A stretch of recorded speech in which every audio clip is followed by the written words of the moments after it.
Okay, hello, good morning to everyone. I think we can start already the thematic session of smart tourism.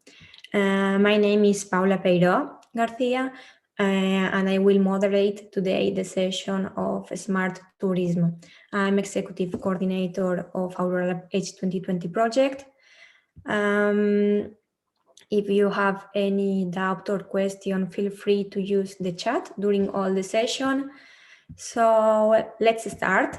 Welcome to the European Regions for Smart Communities Summit, which is organized by H2020 Aurora Project, led by CCDR Alentejo with the support from Alentejo Europe Initiative, Open and Agile Smart Cities, ADRAL, the Regional Development Agency of Alentejo, and Irradiar Science for Evolution. Okay, some people is in the waiting room, accept. So thank you to be here to participate today. I hope will be an interesting session for all of us. So with no more delays, let's start the session.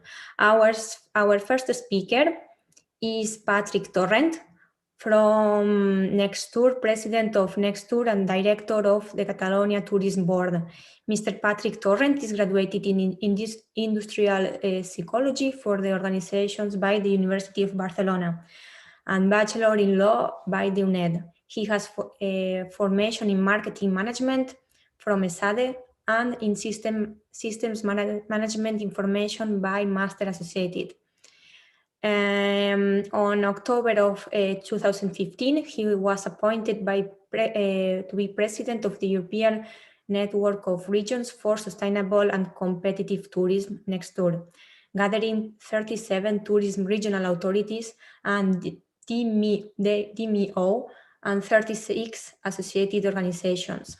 So Patrick Torrent, welcome and thank you to be the first speaker of today. The floor is yours. Thank you very much, Paula. Thank you for inviting us to share our vision about what is Nextur and our philosophy in terms of sustainable and competitive tourism. I'm trying to share my screen. I don't know. I think you are now. We can see. Okay, perfect.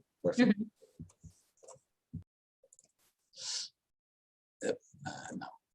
Okay. Then in our case, the Nextur is the European Network of Regions for a Competitive and Sustainable Tourism.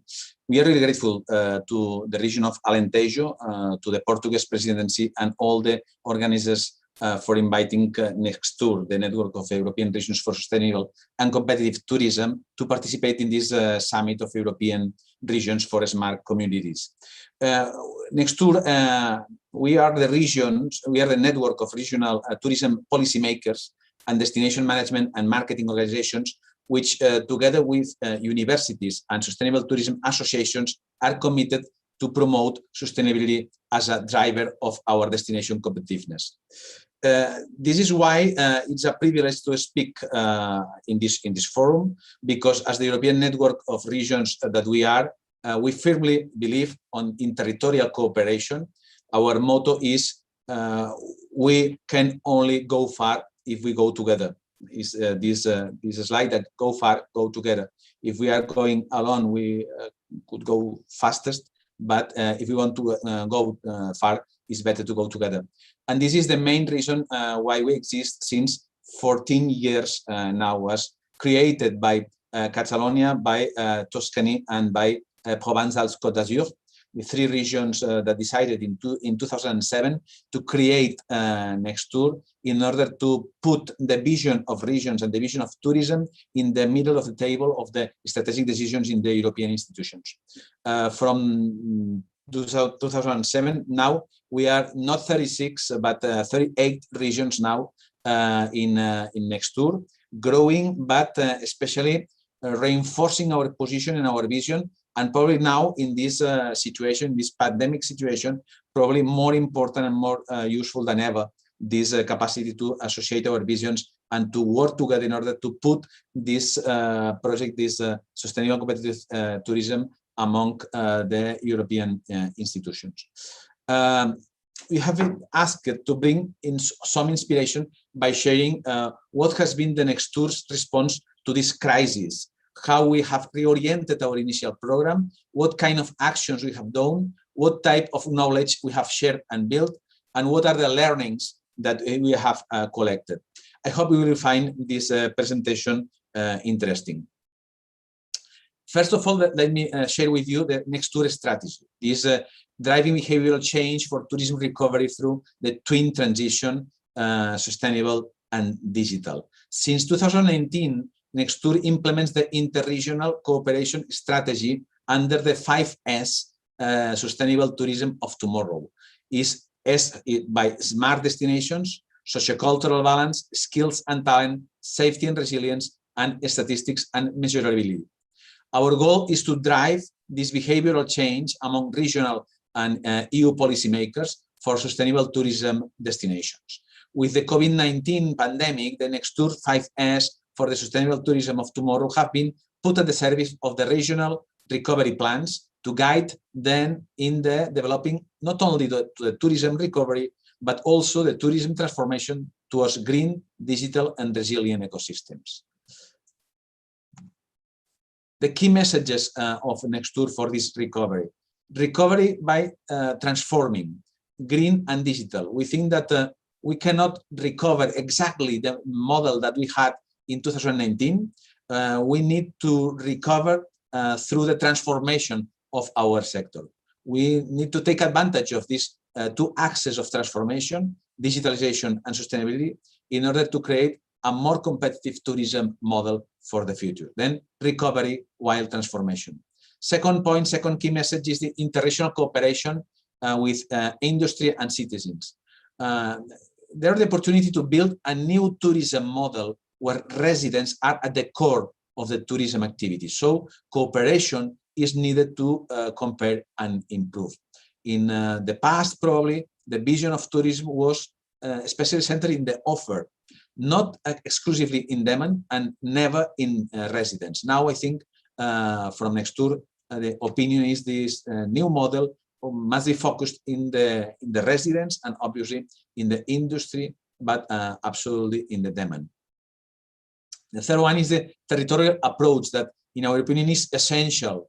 We have seen very much during this crisis how coordination among member states and regions is needed. Issues among cross-border mobility tourism in Europe, we cannot deal alone a business, organization or destination. We need coordination. Then the territorial approach is more important than ever. For one is this public-private alliances, engaging, working together, but also empowering, training and boosting talent for this particular partnership between public and private ecosystems. The fifth one is the cross-cutting tourism in regional EU policies, mainstreaming the needs and the opportunities for tourism to become a driver across the different European Union priorities: Green Deal, digital age, sustainable mobility, internal market.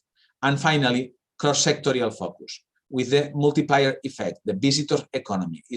Now it's time not to talk only about tourism, it's time to talk about the visitors economy.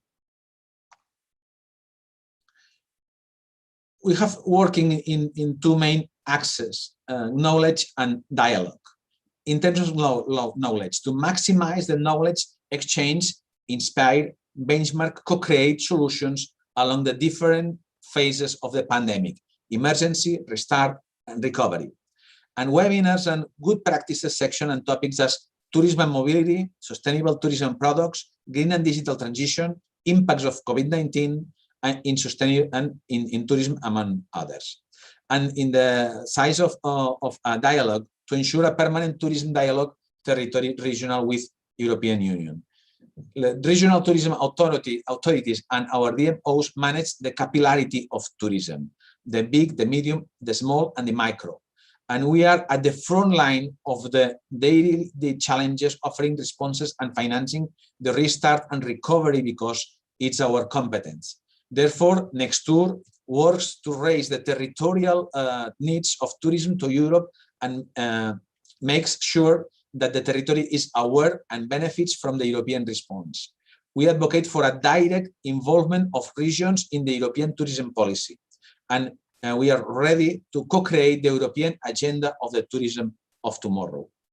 Some examples, for example, let me share with you, for example, the option of Paris-Île-de-France, the region Île-de-France, the case of sustainable mobility at the core of sustainable tourism.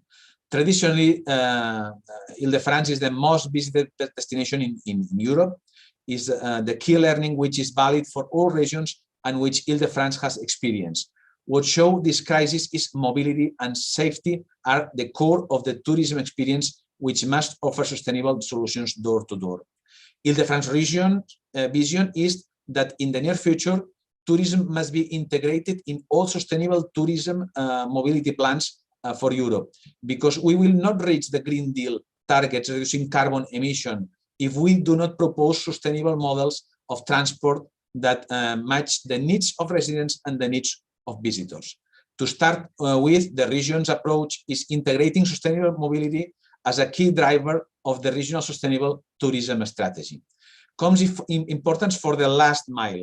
This is how Île-de-France region proposes to also tackle over-tourism by offering mobility solutions to visiting sites in the metropolitan area and not only located in the urban places. The Île-de-France region is rethinking the urban and rural public spaces, welcoming visitors and offering affordable, accessible, multimodal transport packages and integrating new forms of mobility more sustainable. Île-de-France has just launched our new regional tourism scheme, which we will be implemented from 2022-2026, a deep revision and consultation exercise with all the tourism professionals. And a key target to the recovery for the region is be ready to welcome visitors in 2024 Olympic Games in Paris, for which offer sustainable tourism offer, including sustainable mobility solutions. Second one is the case of Catalonia, with the Catalonia Restart Tourism. Is a reflection in cooperation with a public-private partnership in three moments. The first one is working in the reflections about the demand, with the diffusion of the information about what are the situation in different markets and which options to recover this marketing have for the next future, and sharing with the whole sector this information. The second moment was working in a virtual trip to 2030. It was a moment with a reflection with the offer, identifying how can we imagine the tourism model in 2030.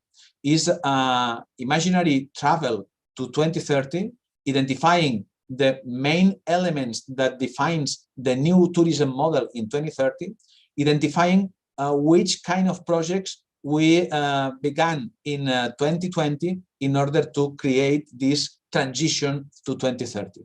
This capacity to identify the model of tourism that we want was essential in order to identify our proposals for the Next Generation EU funds.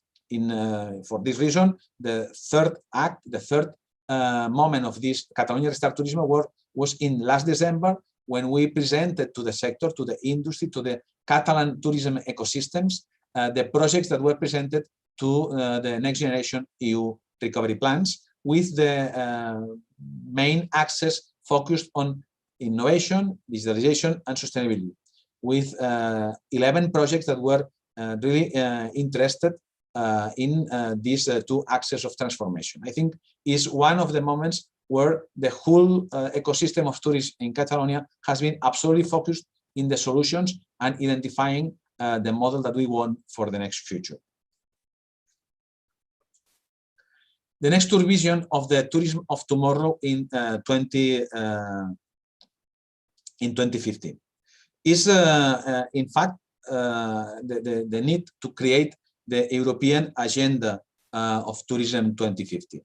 In view of the European Tourism Convention called by the European Commission last October, in 12 October 2020, Nextur members gathered to build consensus on how the future European agenda for Tourism 2050 should provide a framework for a true European tourism policy where regions have a key role in leading the tourism recovery. In this vision, we call the European Commission to undertake 4 actions and express the commitment we Nextur regions have to lead this tourism transformation. Our strategic actions. The next slide, we can show these 5 points that are related in the Barcelona Declaration, better places to live, better places to visit. It was the result of a convention, a summit that was celebrated in Barcelona in last 2018, that's close to 3 years ago. And in this session, we were talking about the social and cultural sustainability of tourism.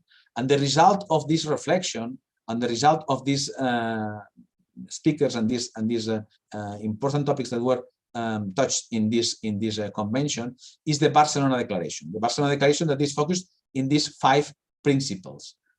The community building and empowerment has been always a priority for Nextur, as this one of the 3 main pillars of sustainability: environment, and also social and cultural.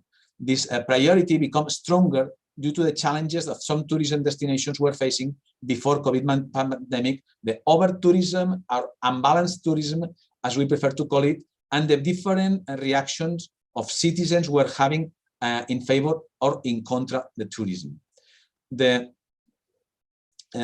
European Year for Cultural Heritage was the occasion where Nextur led the Better Places to Live, Better Places to Visit initiative with the support of Europa Nostra, European Travel Commission, European Cultural Tourism Network, and the European Commission of Culture, aiming to demonstrate the power of tourism and cultural heritage sectors can achieve by working more closely together for the benefit of the European citizens and the cultural heritage, as well as businesses, visitors, and destinations, having mainly 2 premises: community empowerment and participation, including the community in the decisions-making process of any activity that developed tourism and culture in the place they live, and the permanent and temporary residents, considering the visitors as a temporary residents, considering the tourism as a temporary resident with all its pros and cons it entitles.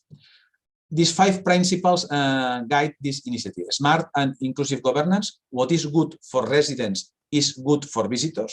The second one is adding value to the sense of place. Residents are part of the cultural tourism experience and the best ambassador of their territory and identity. The third principle, using a holistic vision for marketing and preservation.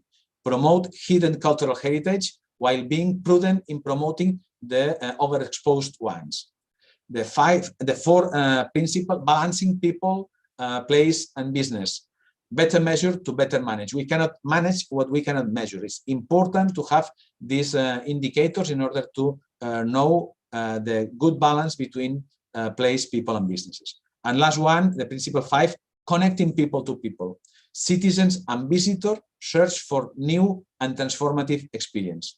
With the COVID pandemic and the commitment of the European Union tourism destinations to work on the recovery, resilience, and regeneration, these principles have become a main pillar to be included together with the greening and the digital transition, and are at the heart of our members' recovery plan and development. For example, in examples like Venezia Authentica or the Barcelona transformation of La Rambla, or summer campaigns which have changed narrative and focus primarily on engaging residents. The second great project for the new Nextur moment is the Tourism of Tomorrow Lab, the TOT Lab. The TOT Lab aims at creating the European Center of Tourism of Data Intelligence Excellence. Is a public-private partnership in Europe, joining venture configured by destinations, tech travel providers, travel companies, and other agents interested in improving performance in tourism through data analysis and collection. The TOT Lab will combine global, regional, and local data and information and provide destinations with data, smart solutions, and the necessary support to apply those into effective decision-making within sustainable development values, providing smart solutions and consultancy. Our new focus is measuring impacts, defining investment, and building recovery and marketing plans. The TODLAB partnership wishes to extend cooperation to Nextur members to jointly build indicators for tourism recovery in sustainability values by sharing good practices and developing joint educational programs in partnership with big data platforms. International tourism data, market share, number of jobs, travel forecasts, cross-sectorial impacts, tourism satellite accounts, etc. And intelligence on post-COVID-19 customer partners. Where and when to travel, how much, what experience, how safe with big data players is crucial in all the recovery plans. The steps ahead for all of us to co-create a new model are defined in this vision of European regions for the tourism of tomorrow in 2050. Here you can see the whole vision of Nextur for the tourism of tomorrow 2050, gathering the 10 main priorities it should integrate and which I have been referring to along my presentation. And some reflections before closing. First of all, will we still call tourism in 2030? We don't think so. Temporary residents, slow down, work and life balance holidays, the digital nomads, there are plenty of new conceptions, plenty of new elements that must be taken into account, into consideration for the new policies in Europe. In fact, the European institutions now is referring much more to the visitors economy than to the tourism, because visitors economy is a more wide concept that opens the option to consider among this visitors economy conception a lot of elements apart of tourism. It's important to change the concepts in order to change the policies. What are we offering at our destinations?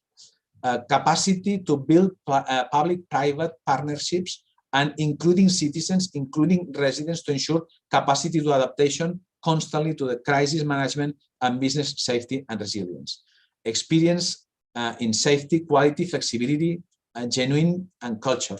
Sustainability values. What will you bring to the place and who will you meet there and how the value chain replies to it. The third reflection is transforming the way we manage tourism from DMO to DMMO. In the past, we were focused in marketing, exclusively in marketing. We were DMO, destination marketing organizations. Now, we need to start the transition to DMMO, destination management and marketing organizations, but because we consider that we need to link these two elements, management and marketing, in order to create a really more sustainable and competitive model for tourism.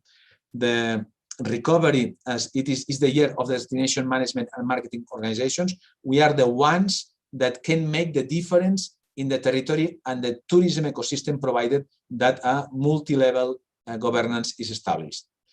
And last one, what is the new normal? It's there to stay. We have different examples. The new normal things in different segments, in different targets, in different behaviors, in different options, and it's necessary to identify the horizon, the harmonic horizon in the future in order to identify the new normal. Now is not still the moment to talk about it. It's not the moment to identify long-term planifications. It's moment to manage the storm. It's moment to manage the particular situation in order to preserve our industry and think about the future, but with this double transition way, digital and green. Thank you all of you for your attention. I would like to thank you and to encourage to maintain these valuable exchanges and foster EU global national dialogue with the territory, because as you know, tourism is placed industry based and needs joint solutions between public and private stakeholders to benefit the residents and the visitors alike. It's moment to engage and empower public and private actors to build the tourism of tomorrow. In Nextur, you can find a platform where to share your experiences, concerts, proposals, learn and each other and be presented at European Union level. We only welcome Portuguese regions and other European regions to join us. We will be delighted to represent your voice and learn from you. Thank you very much. Thank you, Paula. Thank you, Patrick. Thank you very much for your inspiring presentation, thinking about the future. I think we have a lot of questions that we can discuss later. We also elaborate some questions for later, for the end of this session, that I would like to address to all the speakers and all the participants. For this reason, also, I want to introduce our table reporters who are taking notes and collecting all the information of today. We have here two representative partners of Aurora project. The first one is Bernard Koch. I don't know if I'm pronouncing well. Is from Tourismusverband Region Oberwart from Austria. And also from Austria, we have Nicole Bujalkova from LuxActive. So thank you to be here in this thematic table. Hello, are you here, right? Yes, we are here. Thank you, Paula. Hello, thank you. So also thank you, Patrick, because we are on time, perfect of the agenda. So also I want to remind that we are just few people here in Zoom because all the sessions today and during all the event are on streaming. So there are participants who are in social media and website participating. So also to remind this. Let's continue with the next speaker. And the next speaker, unfortunately, is not here today because of Orthodox Eastern. Is from Greece. She's Eleni Feleki. She's from Urge Network, Circular Cities Urbact-led expert. She has been responsible for drafting, facilitating, leading, implementing, and transferring the result of more than 40 transnational EU projects. Eleni has studied chemical engineer, and she holds 5 years diploma from Aristotle University of Thessaloniki. And in 2019, she obtained her PhD in the field of urban sustainability from the same academic institutions.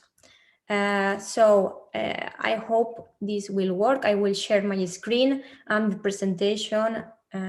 So let me see if this is working. Okay, listening, Bernard. Hello. Okay, let me share the screen. Just a moment. Okay. Compartir.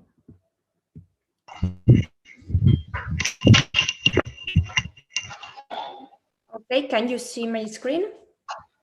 Yes. Okay, perfect, thank you. I don't know, this is... Good afternoon to each and every one of you. My name is Eleni Feleki and I'm a chemical engineer with a PhD on urban sustainability. Currently, I'm the lead expert of the URGE network, which is financed by the URBACT program and is led by the city of Utrecht. The topic of the URGE network is circular economy in the building sector. So in this presentation, I'm trying to make a link between the tourism sector and circular economy. We all know the challenges that our cities are facing. The climate crisis is accelerating at a great rate, and we are not yet ready for it. Here are some of the biggest environmental problems of our lifetime. Planetary boundaries is a concept involving Earth system processes that contain environmental boundaries. It was proposed in 2009 by a group of Earth system and environmental scientists led by the Australian National University. The group wants to define a safe operating space for humanity for the international community, including governments at all levels, international organizations, civil society, the academia, and the private sector as a precondition for sustainable development. The framework is based on scientific evidence that human actions since the Industrial Revolution have become the main driver for global environmental change. The challenges that our cities face mainly come from the rapid urbanization in relation to the growth of population flows, even for ephemeral reasons, for example, tourism, business, studies, etc. In addition, mainly the big European cities have an old building stock, and also there are legislative restrictions on how we can preserve and restore the cultural assets. The urban model has embedded structural losses.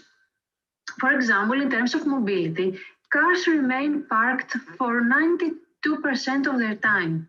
When moving, they usually carry 1.5 people in average at a time. 30,000 lives are lost in accidents, and 1 out of 4 times, this results in irreversible results. The built environment. 30% of waste sent to landfill in Europe originates from construction. Offices are occupied only from 40 to 50% of the day on a working day, and 11 million empty homes are apparent in Europe. In terms of food, more than 100 million tons of food is lost annually in Europe. 50% is lost along the production chain. 97% of global food residue is sent to landfill, and finally soil degradation is around 30 to 70% in Europe. News is that all problems start from a root of causes, so if we find the root of causes, then we can deal easier with them. Nobody can doubt that 2009 was a turning point for the human mankind. The global pandemic has exposed the extreme vulnerability of cities and called for reconsidering the way urban tourism, food, and environmental systems are developed and governed. The need for better sufficiency and a paradigm shift towards more diverse economic structures is particularly emphasized. Let's see which are the negative effects of the pandemic on the sector of tourism based on some recent studies. Early findings imply that the outbreak has had a significant influence on city tax revenues, on citizens' income, on tourism and hospitality, on small and medium-sized businesses, on urban food supply chain, and on migrant workers. Global travel restrictions and stay-home measures have created a lot of challenges for cities relying on tourism. The impact of COVID-19 on the urban hotel market is negative and geographically different. A recent study in 2020 estimated that the pandemic caused a 40 to 60% fall in the number of tourists in Ukraine. It is projected that the financial losses associated with 1 to 1.5 million decline in the number of tourists would be about 80 to 135 million euros. In an optimistic scenario, the share of tourism in 2020 city budget would decrease by 2/3 compared to the previous year. Based on another study, the largest Polish cities have which often host international tourists, are more affected by the outbreak than the smaller ones, which often host domestic tourists. The recovery of the hotel tourist industry in the more industrialized urban destinations is much more complicated and depends on solving the issue of the continental and global scales. The future model of hotel development in these cities should be changed based on the principles of sustainable development. Another study, again in 2020, considered that the crisis is an opportunity in order to reflect on the existing mass tourism policies and redefine tourism development pathways. Also, it can be an opportunity to transform global tourism policies to make them consistent with sustainable development goals. For example, it is expected that more attention will be paid to local supply chains in the post-COVID era. So we need to have a systemic perspective to understand how to achieve global change and how to successfully implement the transitions in order to meet the challenges that we are facing nowadays. How can we move forward? The COVID-19 recovery requires a good plan for a resilient economy that is based on circularity. Some characteristics of the circular economy are that mainly all materials are recycled infinitely. All energy is based on renewable sources. Biodiversity is structurally supported. Culture and society is enhanced. Health and well-being is also boosted.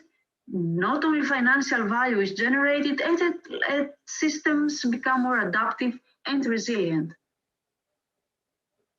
There are some key areas for intervention which are already addressed through the European policy. Agriculture, citizen to the built environment, wastewater, mobility and transport, electronics, chemicals, and construction and demolition waste. As governments are looking for ways to move forward, they can do so without straying from their low carbon commitments by implementing circular economy strategies. In the construction sector, as building innovation quickly imposed itself as an obvious immediate win, combining a de facto local activity boost with a necessary efficiency upgrade seems to be very effective. In terms of construction and demolition waste, this stream is very large, very important, and it can contribute greatly to circular economy goals. The sector as a whole plays an important role in the delivery of the European Union's Europe 2020 goals for smart, sustainable, and inclusive growth. It has been estimated that if we set a target of 70% of construction waste to be recovered, that should have been recovered by 2020, this could have a good impact on the environment. However, in order to implement policies that boost circular economy in this sector, in the construction sector, we are facing a lot of barriers, a lot of challenges. For example, lack of confidence in the quality of the construction and demolition recycled materials linked with the uncertainty about the potential health risk for users of the recycled construction demolition waste, materials, resources are two great barriers. Also, there is a reduced demand and restriction on the demand on construction demolition waste materials. There are lack of legislation and of standards, and also there is a lack of construction demolition waste management and recycling infrastructures in the European Union. Everything is linked with the weak policies, the weak local policies that exist still in terms of circular economy in this sector. Let's see some numbers. This slide refers to the rate of material recovered and fed back into the economy.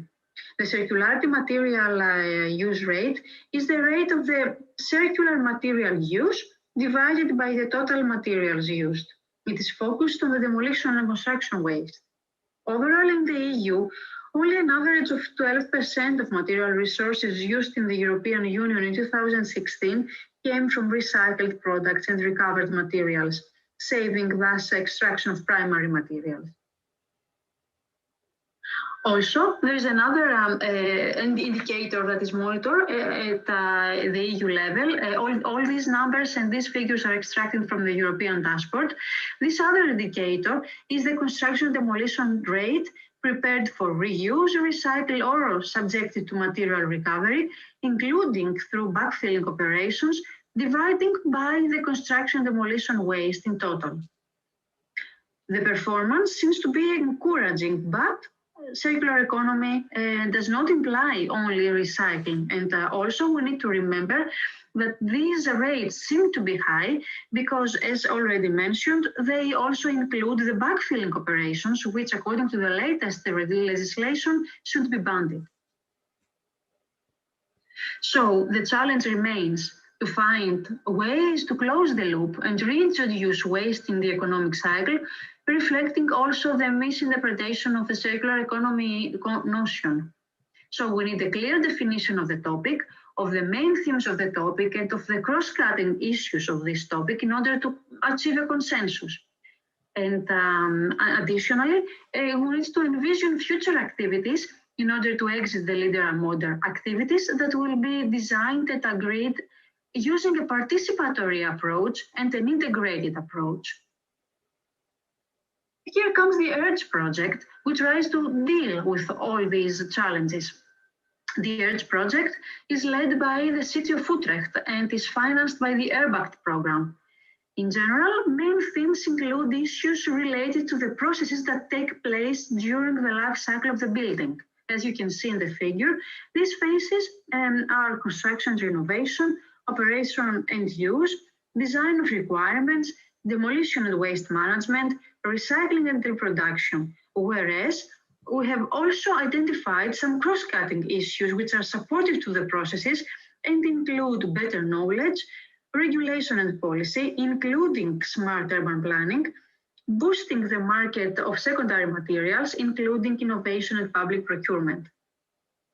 The cities that are on board, together with the city of Utrecht, who is the lead partner, are Copenhagen, Munich, Prato, Granada, the Riga Energy Agency, the city of Kavala in Greece, Nigrad, which is an industrial player situated in the city of Maribor in Slovenia, and last but not least, Oestesim, which is an intermunicipal authority community from the West region in Portugal.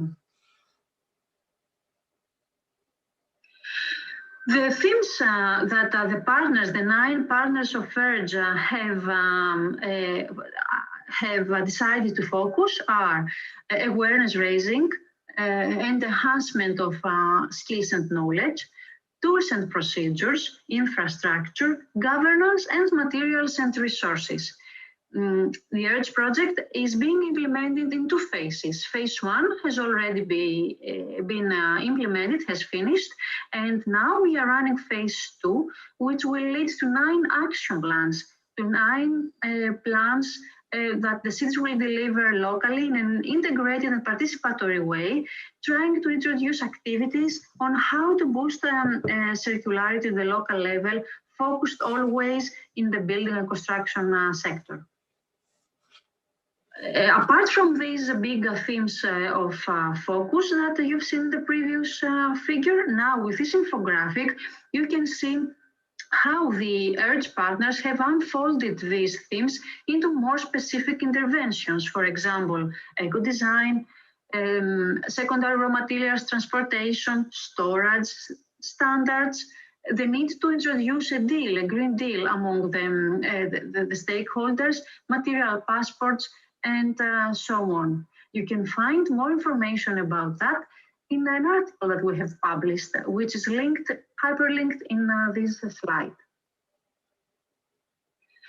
Now, how can we make the link between the link that we promised in the beginning, the link between cities and as tourism destinations and circular economy?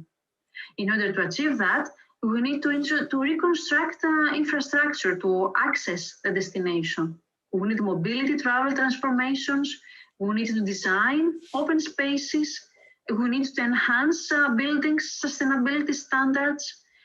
We need a better resource management in order to be resilient. So we can understand easily that there is a great interlinkage, interrelation, interface between circular economy and building activities supporting the tourism sector, which is so greatly dependent on infrastructure. Same indicatively some circular tourism applications. For example, we can Enhance, we can improve the durability of products through eco-design and the design for circularity in the tourism sector. Also, we can introduce circular procurements, meaning materials and services that are sustainable and or cradle to cradle, recycled, renewable, recyclable, and biodegradable materials. Circular construction, so we've discussed about that. Use of sharing platforms for accommodation transportation is very important. The use of performance-based contracting is also an activity that can be used in the tourism sector and is linked with the circular economy principle.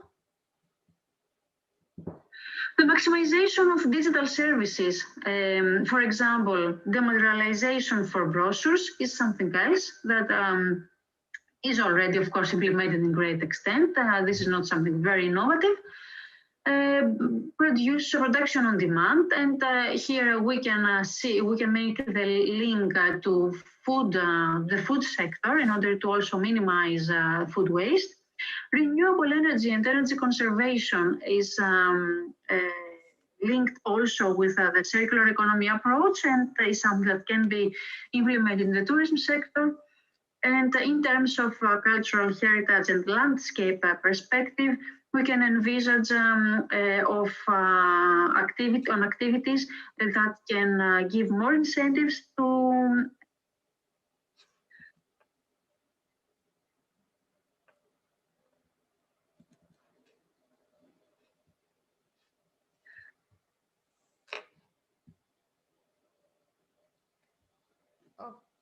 Okay, just a moment. the maximization of digital services. The maximization of digital services, for example, dematerialization for brochures is something else that is already, of course, implemented in great extent. This is not something very innovative. Production on demand, and here we can we can make the link to the food sector in order to also minimize food waste. Renewable energy and energy conservation is linked also with the circular economy approach, and is something that can be implemented in the tourism sector. And in terms of cultural heritage and landscape perspective, we can envisage activities that can give more incentives to the entrepreneurs in order to implement a circular economy approach. Thank you very much for your attention. I'm very sorry for not being able to be live with you today. I thank tremendously the organizers for giving me the opportunity to have the floor today. Should you need any further information, we can use my contact details, which are here on this slide. I guess this material will be transferred, will be accessible to you after this summit. So I wish you to have success with the works of this summit, and I'm looking forward to hearing from you in the future. Have a great rest of the day. Goodbye. Okay, I think everyone was able to hear and to see the presentation of Eleni. A virtual thank you to her. I think it was really interesting also to see different perspective of tourism, in this case of circular tourism applications. So we will talk also a bit about that later on at the end of the session. Now we can continue with the agenda. Now is the turn of Catarina Valenza Gonçalves from Espira, Agencia de Revitalização Patrimonial. She is the founder and CEO. So thank you, Catarina, to be here. Let me know if you are able to share the screen. Yes, I am. Yes. Should I start right now? Yes, please.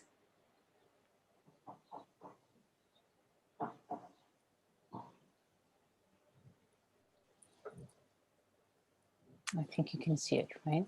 Yes. Okay.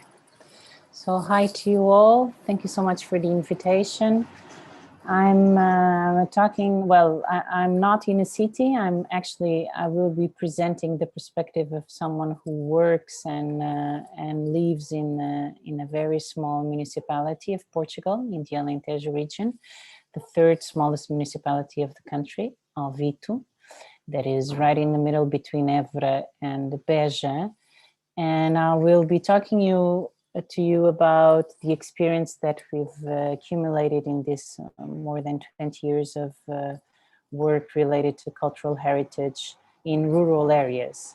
And somehow what happened with COVID underline not only the potential of cultural heritage as a main asset of sustainable development, but also in a very awkward way, how these rural areas in some domains were ahead of time. So SPID is a small enterprise that only works in cultural heritage, as I said before. It would not be very extraordinary what we do if we were not based in the as I said, the third smallest municipality of the country, of Portugal. But since we are, and what we've been able to create and accomplish in this more than 20 years, somehow it is in fact quite well, it is quite important that we are based here, and the fact that we are in a rural area is one of the reasons why we can present this point of view regarding trends of cultural tourism in rural places like Alentejo region. So what I will be presenting is the perspective of SPIDA based on not only on studies that we've been doing around this matter, but also in a very operational experience with the several business areas that we've been managing for the last 20 years. We are all the things that we do have one main purpose, that is to get closer people to heritage. We do believe that anyone could experience this, could have this experience, this cultural experience, despite their background, economic, social, cultural, education background. And we try to create mechanisms that guarantee that anyone can access heritage in a very democratic perspective. Also in a very simple and authentic perspective that, as I said before, with COVID somehow came to, well, appeared as the way to act in this matter. So we have four main areas: cultural and landscape touring, it's how we started, heritage education, training with the master in 2 major universities here in Portugal related to heritage education. Communication also, we are the promoters of the Heritage Fair here in Portugal, and we are invited by public and private institutions to develop the same solutions that we've developed for our main areas of activity regarding their resources. So that's what we do. We are, as I said, a small enterprise. We hire people with strong education background. Most of them, fortunately, now after 20 years, come from Alentejo. We've been accompanying this transformation of also the Portuguese society. So we don't only, at the beginning, we could only hire people that were not from Alentejo, related to the not so strong level of education of this region. But in the last 4 years, things have been changing, even before the pandemic. And so we are very pleased to contribute to have more people living here in Alentejo, because as I think you know, it is the poorest region of Portugal and has a very serious problem, like all the interior regions of Europe, related to loss of population. As I said, SPID has been working for more than 20 years in this field. We've created the first cultural tourist route in Portugal called Rota do Fresco, meaning the wall paintings route. And we've been continuing so far with the several important projects that are nationally known. As I said, to justify the opinion that we're going to present regarding trends in cultural tourism in rural areas like in Alentejo, it is important, as I said, not only to understand this path of SPIDA that is, unfortunately, as I said before, quite unique in Portugal, but also it is important to understand that although we are based in the third smallest municipality in Portugal, and we are a company that works in the cultural field, the tourism is one of our activities, but related, of course, to cultural and to culture and to mainly to cultural heritage. We've been always seeking to excellence in our work, and we've been fortunate not only to win the first prize regarding the destination of sustainable cultural tourism in 2020, with the project that we've designed for the major heritage attraction here in Portugal, that is Parque Sintra near Lisbon, that have more than 3 million visitors every year and earn more than 30 million euros just with tickets. And so we've been very fortunate to win that prize, but we are also the only cultural company that has the innovation certification here in Portugal. The other companies are mainly industry companies, but we do perceive what we do as an industry in the sense of the creative and cultural industry. And so we've been trying to always to accompany what happened in the industrial field and to redraw what is suitable for the cultural industry sector. So this is a little bit to give you the frame of what we've been doing and how we are able to, and how do we justify the opinion that we have related to the trends of cultural tourism in areas such as, in regions such as Alentejo. So I would like to share with you two main informations. First of all, the first information is related to a major survey that we've undertaken and presented at the end of 2020 with Nova School of Business and Economics. That is one of the main, the other one is the Catholic University, one of the main universities in business in Portugal, not only in Portugal, fortunately. And what we did was the first study related to how the classified heritage was distributed in the country. So until the 2020, we didn't have this information. And what is important for rural areas and the interior of Portugal, but as I said before, it is something that it is important for the European policy regarding rural areas, is that we've understood that the heritage that is classified, meaning the heritage that the state considers that should have protection by the taxes of all the citizens, is well distributed around the country. So Portugal, as you know, is a very small country, but the heritage that we have is quite well distributed. If we take into consideration the population that we have in the country, we understand that the regions that have less population and also less resources, endogenous resources that can sustain their development, are the regions that have more heritage per capita. That is, heritage can play a major role in a sustainable development, not only of these municipalities of the interior of the country, but regarding the country as a whole.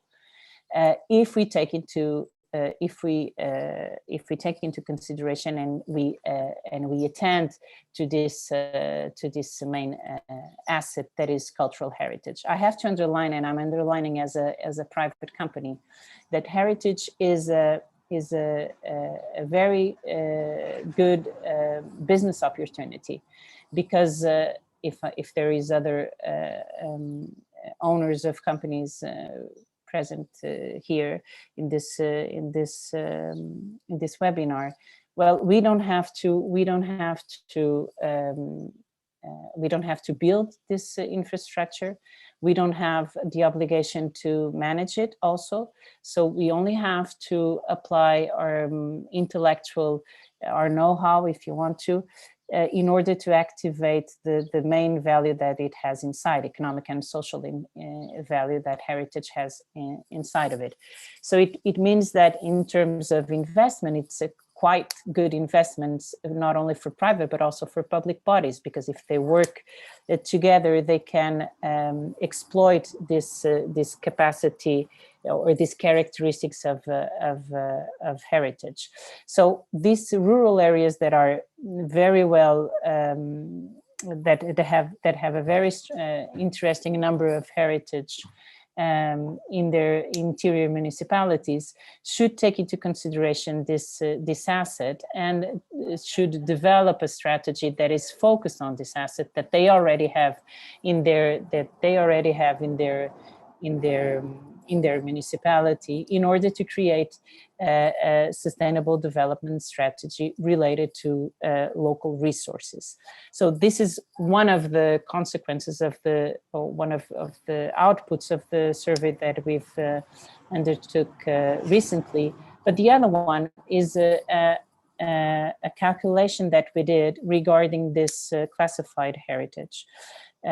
So not only we know that the heritage is well distributed, classified heritage is very well distributed in Portugal, but we also know that the regions that have less population, the regions of the interior, are the ones that have more classified heritage per capita, meaning that it has to be considered as a main asset in terms of sustainable development of these municipalities and of these interior regions, if you want to.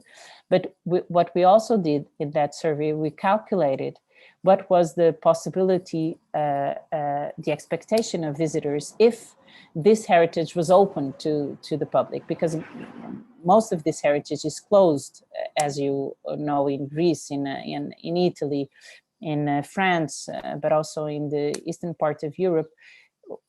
As soon as you get away from the main cities, the facilities that you have regarding visiting heritage are not at all the same. So we were trying to understand what would happen if all this classified heritage was open to the public, and what was the consequences in terms of number of visitors. We to do this calculation, we consider several elements that I'm not going to explain right here.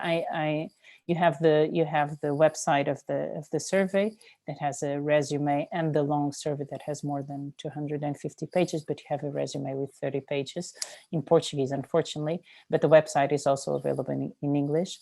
But nevertheless, what we understood is that if we could open this heritage that is spread throughout the country, and if we could apply the medium management level to this heritage, we would have a major shift of tourism traffic in the country. And this tourism would be attracted not only directly by this classified heritage that has been closed and not open to the public, but it would also contribute to a major problem that the cities like Lisbon and Porto already have, or Sintra, even Algarve, that is the need to manage mass tourism. So in a very small country like Portugal, to be able to have the information and to understand that heritage in Portugal, in a country like Portugal, is a main asset for sustainable development, and the absolute need to create a policy between city and rural areas that can not only bring more quality to the tourism experience in cities, but also contribute to the flow of tourism throughout the country. For instance, where I am exactly in Alvito, I have a train that can put me in the center of Lisbon, in Saldanha, in 1 hour and a half. So, and as I said, I'm in the third smallest municipality of the country, right in the middle of the southern part that you are seeing right now. So in small countries like Portugal, but this is true also for other regions of Europe, it is very important that studies are made in order to understand what is the potential of heritage, how it is distributed, what kind of heritage should be open, and to consider a complementary strategy between cities and rural areas in terms of tourism flow. So this is an important information regarding this study that was presented at the end of 2020 with between SPID and Nova School of Business and Economics. And I would like to share with you 3 trends that we think that are that the COVID underlined, but that we the two first trends that I'm going to talk about that were already evident for those who are in rural areas, working in rural areas with tourism and with heritage. First of all, when the major shift of technology came, namely with smartphones and with apps and with Google and with Wikipedia, for rural areas like Alentejo, and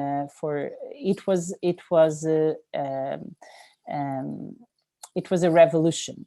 Why? Because one of the problems that we had before this technology revolution was that it was one of the reasons why these places like Alvito and many other places like Alvito in Europe were considered not to have an opportunity in terms of cultural tourism, was because people that lived here didn't have the capacity to attend tourism. There's very few people that speak English, and with no realistic capacity of learning, old people, etc., etc.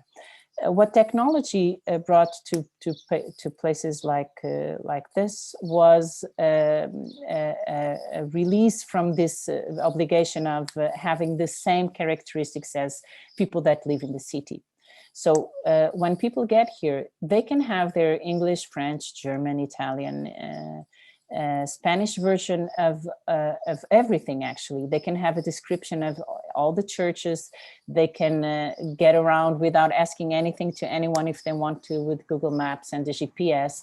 So that has, in a very again awkward way, let us be what we are, with no expectation to be something different. That is, people that get acquainted or get to know people that are from here and don't have the capacity of providing an English tourist service, English or saying English, it could be another language, they don't have any problem anymore, because people that come to these places, they can solve their English needs with the technology, and therefore they can be open to what people that live here have to give to them, that is not at all available in Wikipedia, GPS, Google Maps, or whatever technology can bring.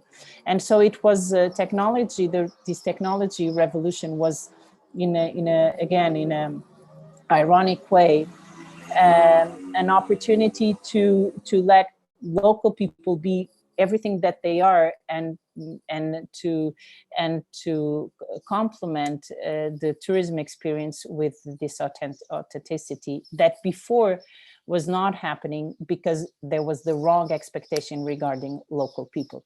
So that was one of the major shifts that we've felt in the last years here in rural areas regarding tourism. The second one, of course, was what I call the slow travel versus the checklist travel. So, of course, that people that come to these places are not looking for the main places to visit. Otherwise, they would not come here. They are coming here to experience what we really have here. If we are able to open this closed heritage that we have in these rural areas, and I'm focusing in material heritage, but I could be talking also about immaterial heritage, arts and crafts, for instance, we would be providing a very strong experience to these tourists that we already have here, but of course to now this very large or this new tourists that want to get to these rural places. So it would be very important that in terms of policy, again, that we consider the local resources as main assets in order to promote this new kind of tourism that people are seeking.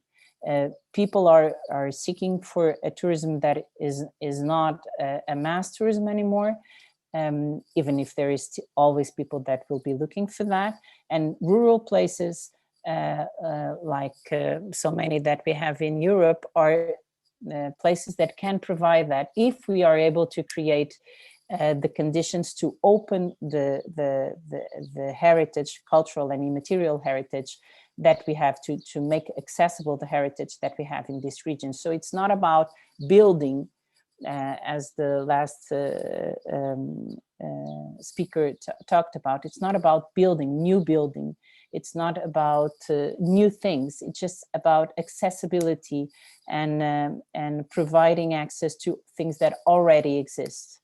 And we would be able to create a strong offer regarding based in these assets if we would be able to develop a policy related not to inaugurating anything. I know that probably politically speaking is not so interesting, but about only becoming or making that these assets are accessible to everybody. So slow travel versus checklist travel. And the third and last trend is what I call small travel versus group travel. And this is consequences, the main consequence as I see it regarding COVID. Why? And of course, a very strong opportunity for rural areas. One of the reasons why we were also not considering in terms of tourism activity, not consider as a strong play in terms of tourism activity, is because of the fact that we don't have hotels with a large number of beds. Now that is not what people are seeking. People are seeking small things, small places to stay, few people traveling together in the same bus or van. So small tourism. And again, rural areas are the places that can provide that response to what people are needing now. They don't have to build more hotels again. They don't have to have what the city has. Finally, they can provide what they already had, that is rural tourism, hotels, and respond to the new needs of the tourism of the tourists. So the rural areas, the interior areas, in places in countries like Portugal, in regions like Alentejo, but again, it's a reality that also happens in other regions and countries of Europe. These regions are regions of the future, if you want to, also regarding to tourism activity. They will be even more regions of the future when they can connect to the cities, when the tourism policy is a complementary policy regarding the needs, the facilities, the opportunities, and also the constraints of the city and the ones of the rural areas. Of course, in order for this to happen, we have to be able to accept what the rural areas have in terms of facilities, in terms of assets, heritage, culturally material, and in terms of what local people of these regions are, and not to try to transform them into new cities, if you want to. So I think that the COVID, again, in a very awkward way,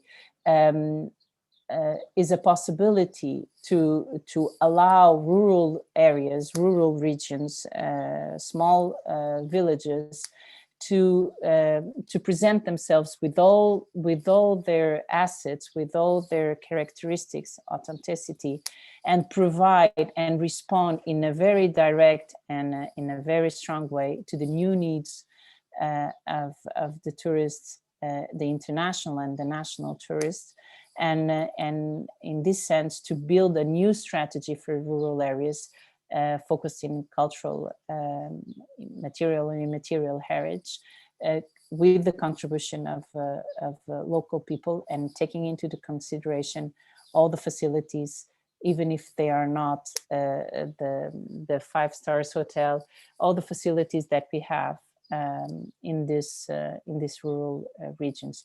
So this was the reasoning that I would like to share with you. And I do hope that anyone has questions regarding this matter.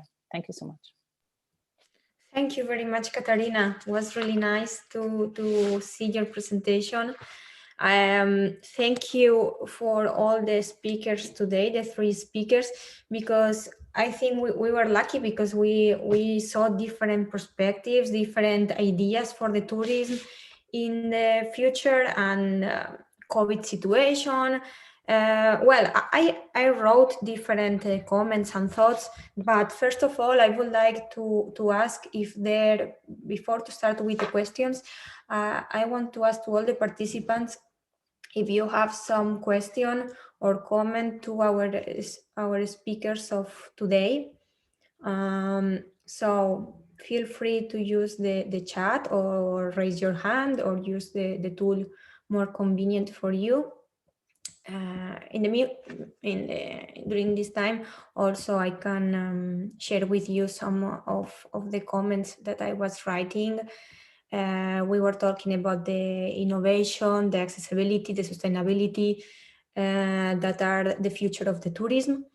Also the initiatives, I was writing also that there are some initiatives such as European Capital of Smart Tourism, which has the aim of rewarding innovative and smart tourism practices. So also some particular attention to some ideas for the future of the tourism. I have here 4 keywords, which are accessibility, sustainability, digitalization, and cultural heritage. So these are some trends in tourism area that I would like also to talk with you, to share with you our thoughts. I don't see any comment or question.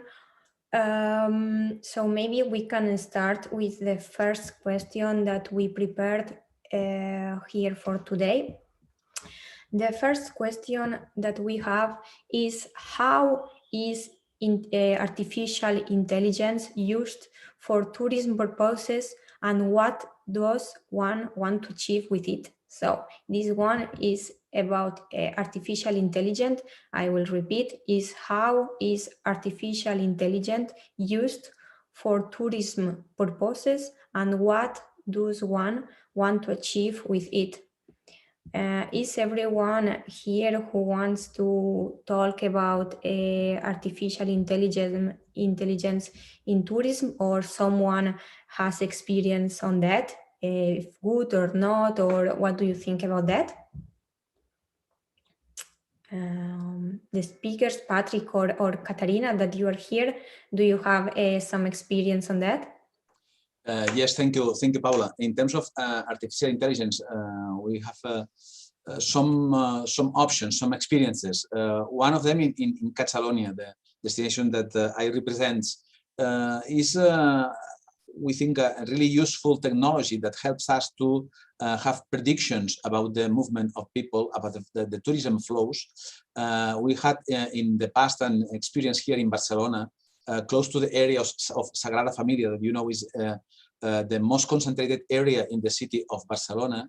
And then with the support of the big data generated by communication operators, then Movistar, Vodafone and Orange, and with the information about the credit cards, MasterCard and Visa, we had the option to identify the flows of tourism in the area of Sagrada Familia. Using artificial intelligence, we decided to manage differently the flows of traffic and the options to the access to the Sagrada Familia. I think it's one of the elements that helps us to improve the experience of tourism. Is a good option to manage better our tourism flows in the destinations. I think is a good example of how technology, how artificial intelligence can help us to have more sustainable, in this case, more socially sustainable tourism in our destination. This is one example. Another one is a project that we are developing in Catalonia. It's the Catalonia card that creates a big data platform thanks to the activity of tourists in the destinations, and that says that is a kind of information that helps us to identify the movements of people and helps us to create an inference model in order to have predictions about the future behavior of this consumer. That helps us to have options of upselling and cross-selling. We are developing it in a product in Catalonia, the Grand Tour of Catalonia, and this kind of information helps us to suggest to the customer in itinerary the options to live different experiences in itinerary in the Grand Tour of Catalonia. For example, if your behavior identifies you as a particular kind of visitor persona, then our system suggests you, for example, tomorrow in this route you can enjoy the museum of La Seu d'Urgell, for example, because I have identified that you are part of this community of cultural tourists, for example. It's this kind of elements that helps us to improve the capacity to enrich the experiences of tourism in our destinations. Thank you, Patrick. I have another question which is similar, maybe to Katarina also, is about also continuing with this artificial intelligence. If have you ever worked with machine learning or natural language processing or deep learning that can be used for new services as a possible result? I don't know if you have experience on this. Not at all. Patrick, probably. Yeah, please. Go ahead. We didn't have any experience, so go ahead. Okay. We have a really small experience that is based in natural language, is the artificial intelligence applied to the automatic translation. We are working in a system to have automatic translations in real time. Is now a pilot project in order to support all the agents in the tourism ecosystem in destination in order to improve the experience of visitors, of international visitors, helping them with the languages of the different nationalities. But it's not so innovative because in general, the automatic translation is based on artificial intelligence in natural language, then is not so innovative. But in our case, it's important because, as you know, an important part of our activity is based in foreign languages, and we receive in Catalonia people from over the world, and it's necessary in some cases, and for example in tourist offices or in different establishments here in Barcelona, for example, to have good skills in terms of foreign languages. Thank you. Thank you so much, Patrick. Also, feel free, the rest of participants, if you have some comments or also experience on this, feel free to share with us, because I think it's important, as we are here, participants from around Europe, to share the ideas that we have or we saw in some of our trips, our travel. So, or some idea for the future, even for what do you think could be interesting to use the artificial intelligence. So we can continue with another question. The third question that we have for today is that are there good practices, examples of digital tourism platforms, and which have a marketplace integrated or which feature marketplace related services? So this is about digital tourism platforms. If there are good practices, examples on digital tourism platforms. I don't know if some of the speakers wants to reply to this question, or some participant. There are no any ideas. Also, our reporters of today, Nicole and Bernard, you feel free also to share with us if you have also some ideas, because you in Austria also probably you have examples in Austria about that. Nicole, hello. Bernard, are you there? Yes, we are here. Sorry, I was just muted. No, just also as you are working in a companies of tourism, if you have some examples of digital platforms or tourism that you would like to share, or for now there are no comments. We, for example, like a company, Luxactive, we provide also a digital platform called OHA that helps in tourism, online booking, e-car sharing, sharing in common in mobility. So it's a lot of things that I could tell you. In which field you can use the digital platforms, but in general, it's very useful, and especially in rural areas, as mentioned. So yes, I think that's the really key, how rural areas could be improved and be part of the tourism, or the better useful part of the tourism. Yes. Thank you, Nicole. Yes, this is also, we were talking about digitalization. So I think it's important maybe to share some ideas of digital platforms, because for sure all of us we used for our trips, and maybe we saw in other countries some ideas that are nice and could be implemented in our countries, or well, this is an open debate. So if you want to share with us, feel free for that. We will continue with another question, but if you have some remarks on that, feel free to write. Another one is about what new possibilities through artificial intelligence, such as pattern analysis, pattern prediction, like zero-click searches, and acting assistants will find application in the tourism industry. So this is more about analysis and predictions of patterns. I don't know if you have some experience on this, on the researches online and new analysis and predictions that you have been done.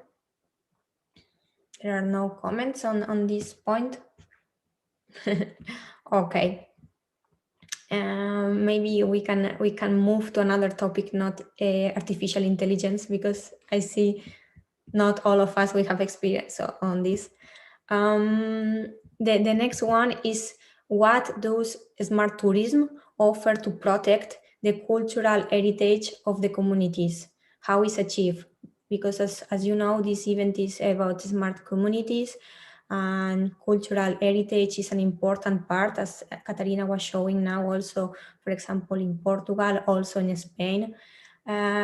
So I would like to ask how you achieve the smart tourism and to protect the culture, because nowadays I think we are traveling a lot also, and the construction, you know, for example, also in the beaches, There are no law. So I think there are a lot of things of this massive tourism that we had in the past that could be interesting to talk today about how to this sustainable and protection of tourism could be achieved.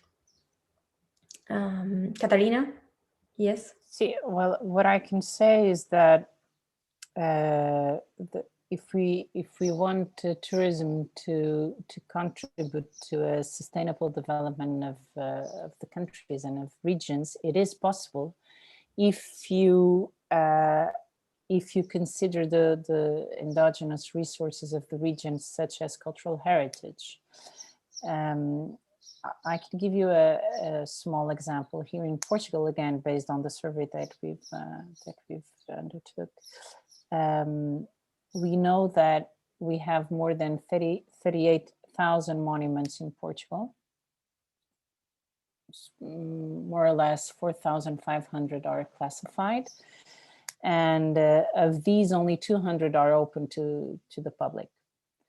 And so if we want tourism to help us to contribute to a more harmonious development of the country, it's not about building, it's not about creating new things, it's about bringing these assets that already exist distributed in a very harmonious way throughout the country, bringing these assets closer to people. And that is done mainly by accessibility, physical and intellectual accessibility, because it's not enough to be able to enter in a church, in a monument, in a convent, in whatever. You have to be able to understand what you are visiting. Otherwise, you will not visit it again in some other place. So tourism can be, in fact, for countries like Portugal, but again, not for other countries, but for regions that can be compared with Portugal, since Portugal is a very small country, as you know, we are only 10 million people. It can be, in fact, a very important tool to promote this sustainable development if it is based in assets like cultural heritage. Because again, you don't need to build them as new things. You just need to activate the social, activate the social and economic value that you have inside of these monuments, of this heritage, cultural or immaterial or natural, of course. And so the reason why I think things have not been done so far is because, politically speaking, it's not as interesting to restore or to animate one of this heritage compared with the possibility of building and inaugurating a new thing. So I think it's major now that we have COVID, now that COVID obliges to perceive development in a different way. It's really about different politics. If politics can go along with the major change that COVID brought to us, and if we are able to create those policies, we can have a development that is much more democratic regarding different regions of Europe, different regions of countries, like the case of Portugal. Like in the case of Portugal. So again, I think it's about studying, and it's about good policy. It's not so much about inventing new things. It's about being able to defend policies that are not made of new buildings, new construction, inaugurations, but made of, if you want, what we've been talking about, circular economy. Since heritage is the best example of circular economy and of sustainability, it has been changing function for, in some cases, more than 2,000 years, and still here, still present, and still up to date in many cases. So again, it's about knowing the numbers, understanding the possibilities and the opportunities, and having strong policy and very structured strategies related to endogenous resources. Thank you, Katarina. I see you have a really good experience on this. Well, again, I wrote on the chat, don't be shy, because this is a thematic table which is easy.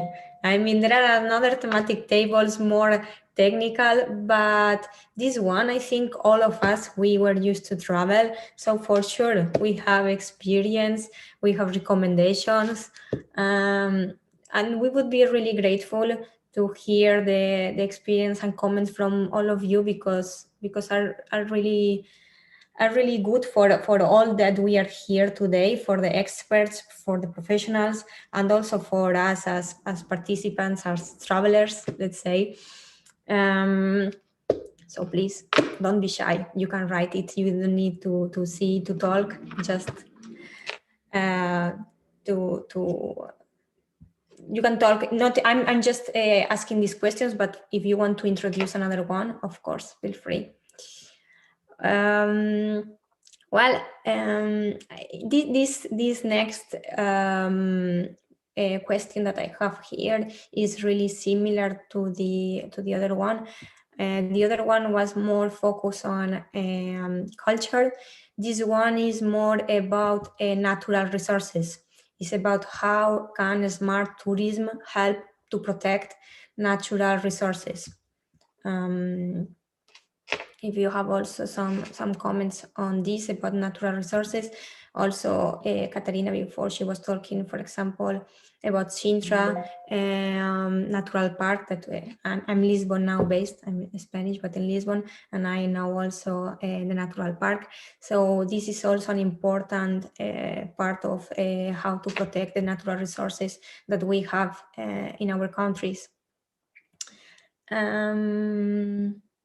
Okay, if there are no comments, we can continue to the other to the last question that I have here for today, and this is about what common governance framework could be incentivized by smart communities to promote smart tourism and to protect local natural heritage.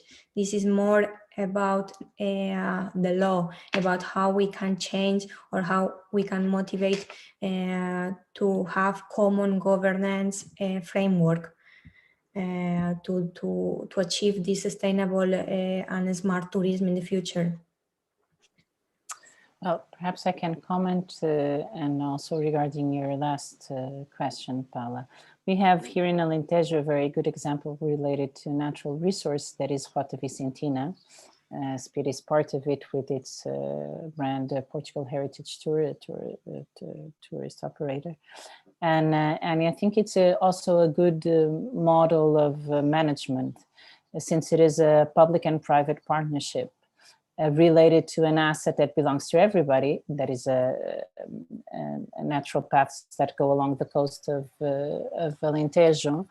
And that this public and private partnership manages it in a way, in the best way that you can manage it as a public and private partnership. That is, there was no delegation of competence to this association, but people who are part of this association consider that this natural public resource belongs to everyone, and so everyone has a right to interact with it and to contribute to its preservation. And that, I think, it's a major shift of perception of what are the models of the governance models of cultural and natural assets, because of course they have a public dimension in the sense that they belong to everyone, and so everyone has not only the duty but also the right to contribute to their preservation. So I think that one major shift that we will see in the next years, in the next decade, probably in places again, not in big cities, will be this overtaking this natural and cultural resources by local communities and by partnerships made of public and private bodies, public and private institutions, individuals also.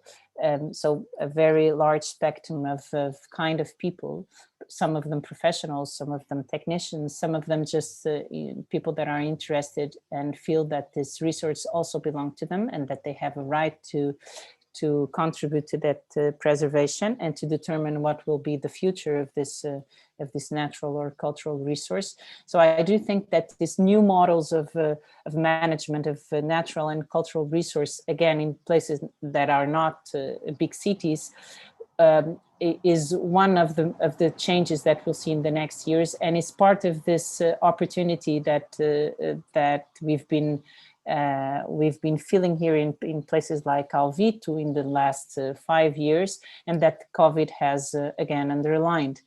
So I also think, related to what I said before, that it's about policy, but it will be every time in a stronger way. It will also be about society. Social society being able to participate, intervene, and to say, I have the right also to determine what is the future of this resource that belongs also to me and to all of us.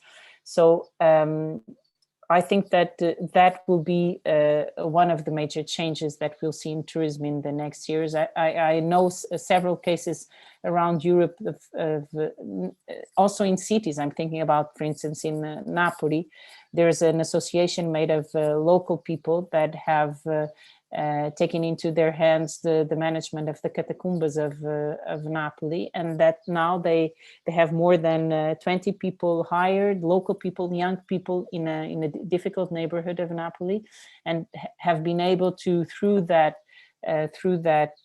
management model, not only to give work to local people, to open this again, the thing of accessibility, to open this cultural resource, and also related to the digitalization that you were speaking about previously, and also to guide these tours, because I do think that not in big cities, but again in rural areas, the possibility of having the experience of being guided by someone that belongs to that place, to the communities, it's very important to underline the authenticity of the experience. Actually, Airbnb created exactly that thing with the local hosts and local experience by the host. So here in rural areas, I would say that technology has to be considered, but not as a replacement of people. What we need is more people here, living here. So we are not in the situation of replacing people with technology. But of course, technology is very important in order to have people that are part of these communities to be able to give all that they know, and in the best way that they know. So again, I do think that rural areas related to local resources will be presenting also new models for the cities and for heritage and natural resources in the cities, and that will occur in the next 4 to 5 years.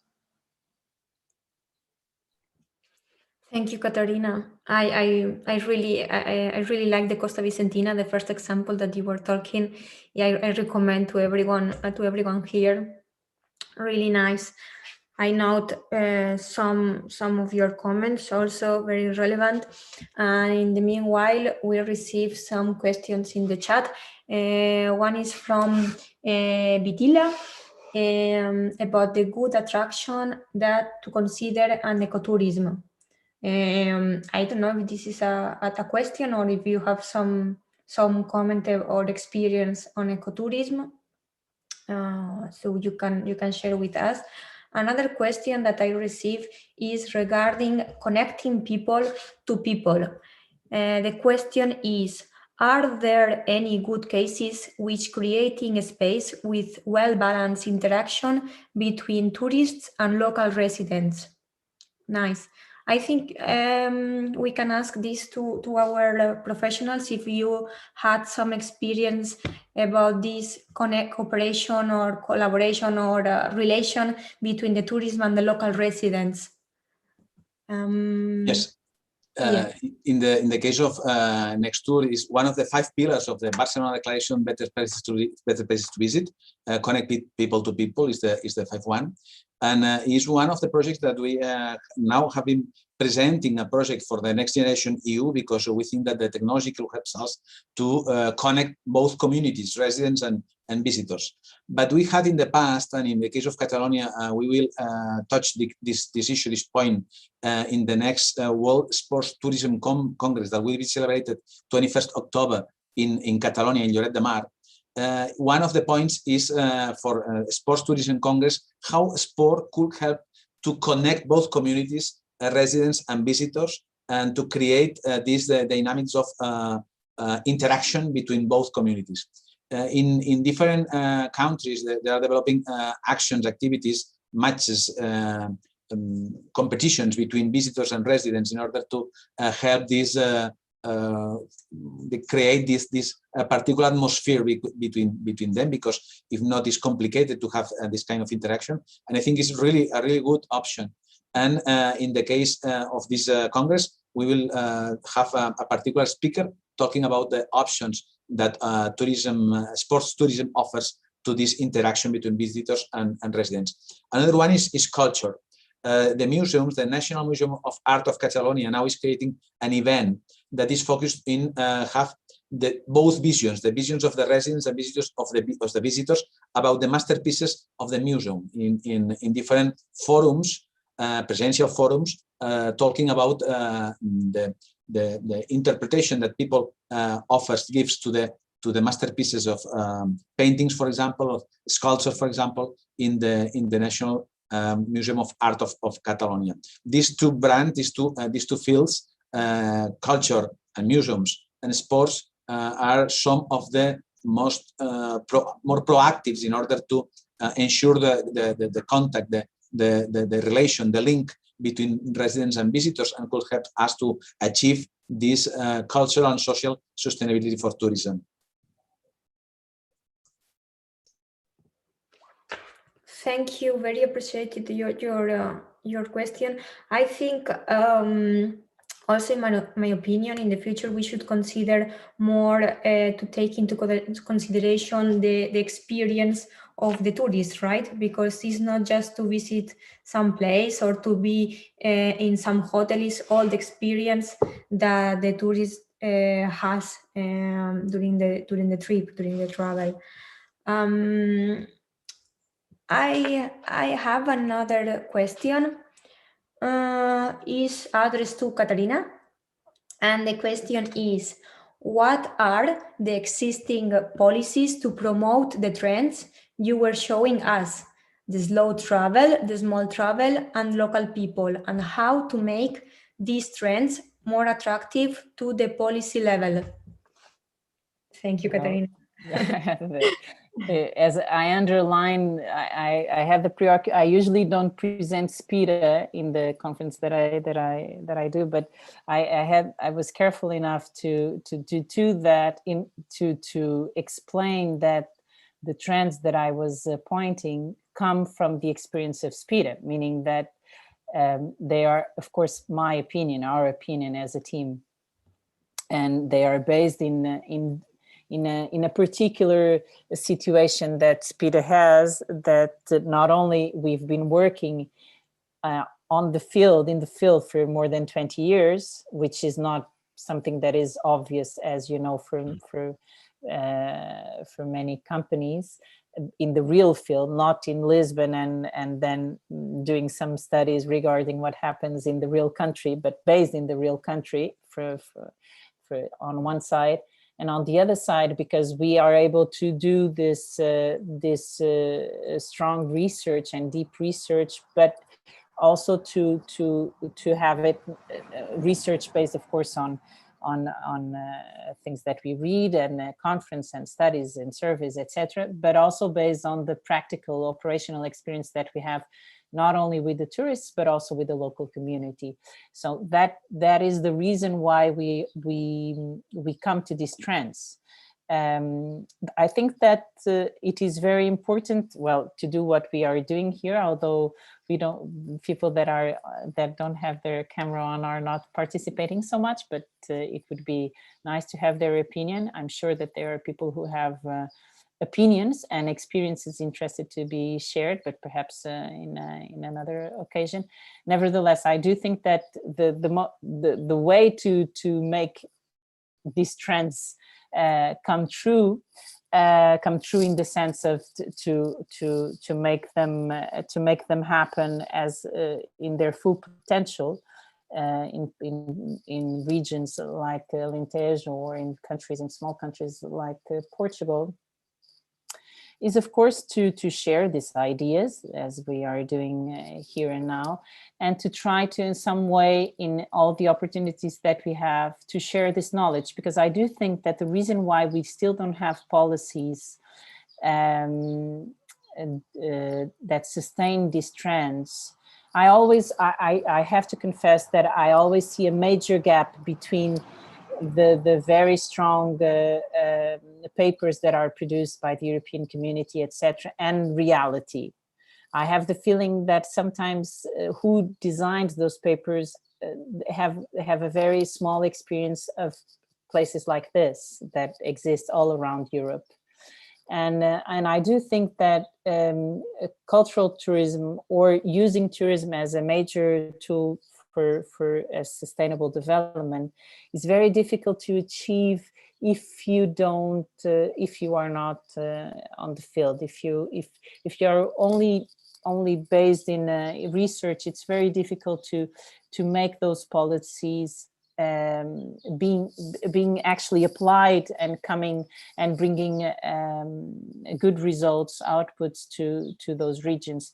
So I think that COVID, again, as I'm only presenting good things about COVID, COVID again gave us this opportunity of some of those people that are the authors of those policies to get a little bit closer to the reality that we have in the interior of some of our countries.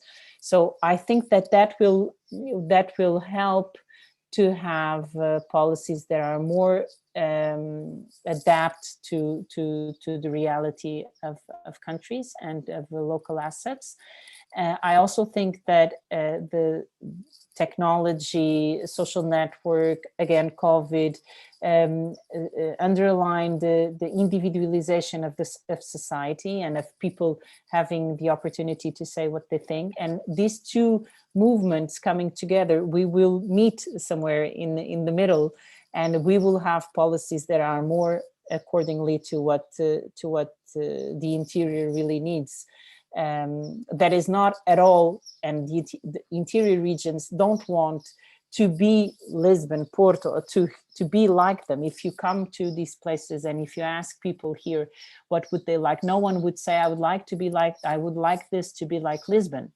Or for most of these people, I would like to live in Lisbon or something like that. They will not answer that to you. They will only answer that they would like to have facilities and opportunities that other citizens of the country have. That's it. But they want to maintain, they want to continue here. They want to have this kind of life. They want to be close to nature. They want to be close to their traditions. They want to have this very close relationship with the neighbors. Something that again, COVID has also underlined with the pandemic. So it's not about us being like cities. It's not about wanting to have the same tourism as cities have. Keeping in the theme of this webinar, it's about exploiting the characteristics of these places in the best way that we can, and being complementary to what the city can provide. For this, cities also have to look to places like this, for sure, and places like this have to be able to say that they are here, they are alive, and they have a strategic thought regarding their territories and their assets. So I think that the only way for this, well, the trends will happen either way. The point is that if we take advantage of them to have a more sustainable development of our countries. And that, I think, is an opportunity that we cannot afford ourselves to lose. Thank you, Katarina. I think there are a lot of topics, keywords, highlights that are important to all of us to think about it. I wish we could be in person and this be more livable, because I'm sure that that there are a lot of opinions, different opinions and experience on that. Thank you very much. I think we can have a more deep talk about this. And now, unfortunately, we just have 3 minutes more to finish this session. So, well, I would like to ask once again if there are some questions from the participants. If not, also to Patrick and to Katarina, if you have some specific questions or final remarks that you would like to share or to ask, or to ask to the participants to think about it, feel free. You have these 3 minutes also.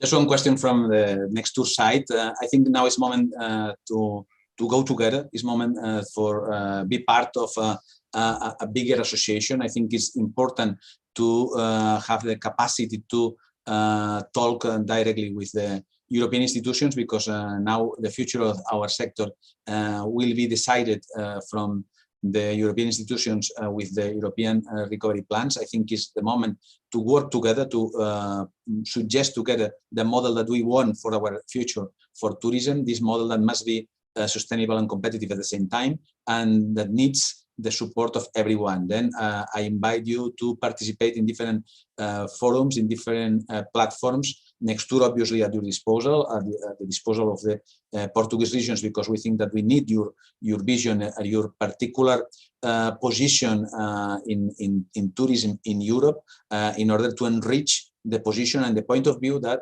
Nextur could offer to the European institutions. That's one of the elements. Second one, the public-private partnership, I think is one of the elements that has been mentioned here for the different interventions, and I think is more important than ever. It's the moment to work together, public and private, and to focus our evolution, our recovery with this bilateral vision.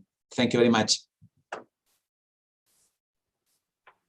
I'd like to thank again the invitation, and I would like to propose that next time that you go to, not to a city, but to a rural destination, try to interact with people. Forget, well, I'm going to say something that it's not very, very correct, but try to forget about the cellular phone. If you get lost, just open your window and ask someone what are the directions.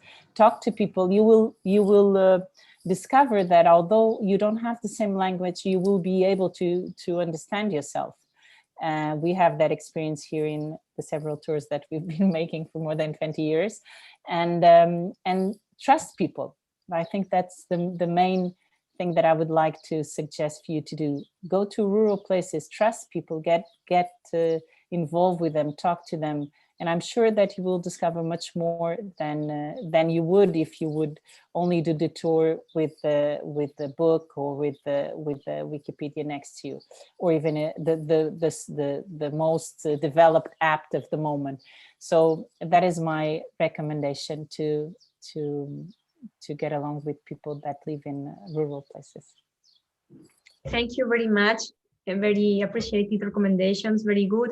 I'm excited. I think all of us were excited to again travel and to share our experience. Well, we are on time exactly. It's 2 Central European time. So thank you very much for the intervention of all of you. And I hope you enjoyed, you learned, and hope to see you soon. Also, you are welcome to participate in the other sessions of this event of European Region Summit. So hope to see you in another time, and have a nice day. Thank Thank you so much. Ciao, ciao, Tala. Bye. Ciao.